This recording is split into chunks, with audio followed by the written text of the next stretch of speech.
The Princess and the Strawberry Curse. Once upon a time, in a land far, far away, there was a palace where the king and queen lived. The queen was expecting a baby girl. One night, the queen had a dream. In her dream, a fairy appeared and told her that if the baby girl ever ate a strawberry, she would fall into an eternal sleep. The next morning, the queen woke up and immediately told the king about her dream. The king took the dream seriously and ordered all the strawberries in the kingdom to be collected and thrown away. From that day on, nobody in the kingdom planted or ate strawberries. As the years passed, the queen gave birth to a beautiful princess. However, as the princess grew, a strawberry-shaped mark appeared on her right arm. The queen was worried and called the royal physician. She told him about the dream and the mark on the princess's arm. The physician examined the mark and confirmed that it was indeed a strawberry-shaped birthmark. He warned the queen, "Your Majesty, you must never let the princess eat a strawberry, or the curse from the dream will come true." The princess grew up with the strawberry mark on her arm, but she had no idea what it meant. She had never seen a strawberry in her life. Her parents kept her isolated in the palace and assigned guards to watch over her to ensure she never encountered a strawberry.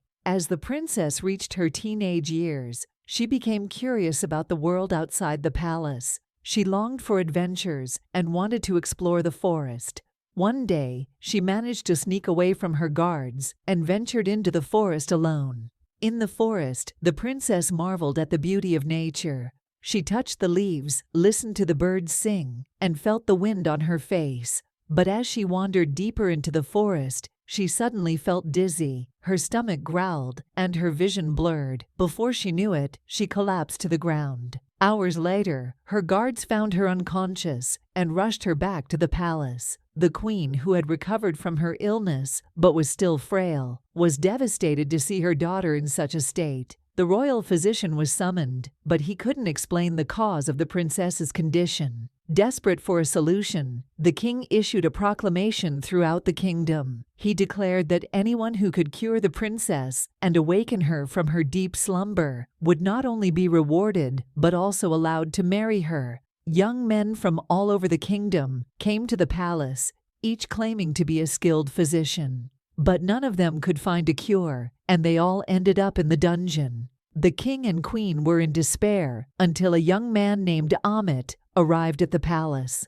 Amit wasn't a physician, but he had knowledge of healing herbs and remedies he had learned from nature. Amit examined the princess and noticed the strawberry-shaped birthmark on her arm. He questioned the queen about it, and she shared her dream with him. Amit didn't believe in the cursa and suggested that they find a real strawberry to test the theory. When they brought a strawberry to the princess and she ate it, nothing happened. The princess didn't fall asleep, and her eyes slowly opened. She was greeted by the sight of Amit, the most handsome young man she had ever seen. The king, too, realized that the dream had been a false warning, and he saw the undeniable connection between the princess and Amit. He decided to allow them to marry, and 1 month later, they had a grand wedding that lasted for 40 days and 40 nights. The princess and Amit lived a long and happy life together, and they learned that not all dreams should be believed. Sometimes, true love can overcome any curse or obstacle. I hope you enjoy the English version of your wonderful story.